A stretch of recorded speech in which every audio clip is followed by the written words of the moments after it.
Pietro Romano, per chi passa qui per la prima volta, per chi invece mi conosce, ben trovati!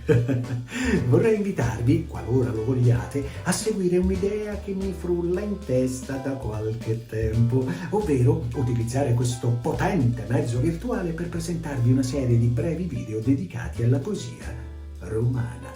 Non tutta, per carità, ho scelto il poeta che a mio giudizio, nonostante abbia vissuto tra quasi fine 800 e metà 900, si avvicina maggiormente al nostro linguaggio e non abbia bisogno di particolari traduzioni anche per i non romani. Qualcuno di voi avrà già capito, mi riferisco ad uno scrittore e giornalista noto soprattutto per le sue composizioni in dialetto romanesco. Bravi!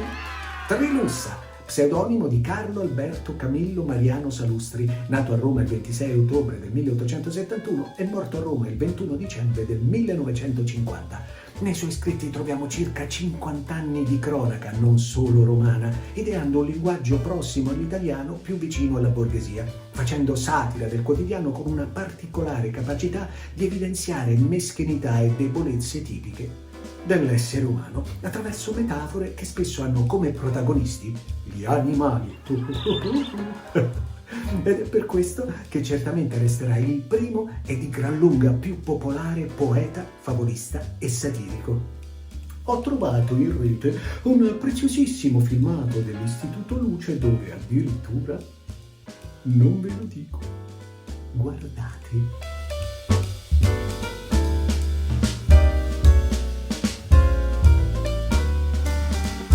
Una povera pecora imprudente, passando un fiume spensieratamente, cascò nell'acqua, fece glu glu glu e non si vide più. Naturalmente tutte le compagne, saputo il fatto, corsero sul posto e incominciarono a piagne. Povera pecorella, lei che era tanto buona, lei che era tanto bella. Pure l'uomo c'annò, ma nella furia di dimostrargli la pietà cristiana, invece di strillare povera pecora, strillò povera lana. Dalla settimana Incom del 18 aprile del 1950 abbiamo visto il poeta romano nella sua abitazione leggere un suo componimento scritto il 5 aprile del 1914, La pecorella. Molti notissimi personaggi, non solo dello spettacolo, hanno declamato i suoi sonetti, ma io ho trovato una vera rarità. Non ve la dico, guardate. Coccodrillo vivente. Signori, il coccodrillo è un animale, come loro vedranno, dal groppone che ha la pelle durissima, la quale gli resiste alla palla del cannone. Questo che ci presenta nel gabbione è un anfibio vivente e naturale, che ha la stessa ferocia di un leone e nasce nella parte tropicale. Ei vive 30 fora il fiume Gange, è molto voracissimo e c'è il detto che prima mangia il uomo e poi lo piange. Lagrimando si dà per le campagne, entrate nella gabbia che l'ho messo, così ci fate vedere come piange. Non ha certo bisogno di presentazioni Anna Magnani, che nel filmato proveniente dalla settimana Incom del 28 dicembre del 1951 ricorda Trilussa, scomparso da circa un anno. Ed ora arriviamo addirittura all'uomo più potente del mondo, che... Quella vecchietta cieca che incontrai la sera che mi spersi in mezzo al bosco, mi disse: se la strada non la sai, te la mostro io che la conosco.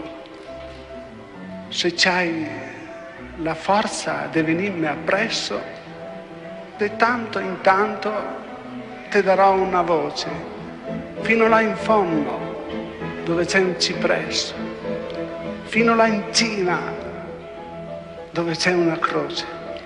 Io risposi: sarà, ma trovo strano che mi possa guidare chi non ci vede. La cieca allora mi pigliò la mano e sospirò: cammina. Era la fede. Qui Papa Giovanni Paolo I, durante un'udienza, prende in prestito i versi del poeta. Il titolo del sonetto è La guida, scritto nel 1942.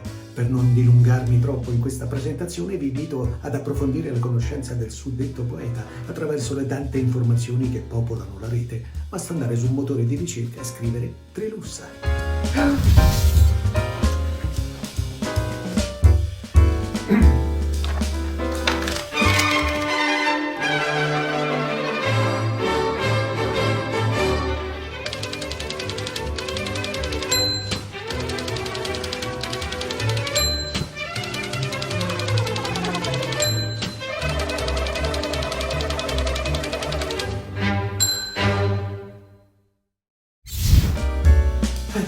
Scusate, prima di salutarvi vi starete chiedendo il perché di questa iniziativa, perché credo che se questi personaggi fossero del nostro tempo sicuramente avrebbero utilizzato i mezzi tecnologici per divulgare i loro pensieri. Dunque prendete nota e spargete la voce. A partire dal 21 di aprile del 2022, che come ben sapete si festeggia il Natale di Roma, vi proporrò a cadenza settimanale una selezionata micro raccolta di sonetti di Trilussa in una versione cartoon per mantenere viva l'idea della favola e del fumetto come una sorta di illustrazione animata. Se vi siete incuriositi non dovete far altro che attendere il 21 aprile. Grazie per l'attenzione, ci vediamo presto!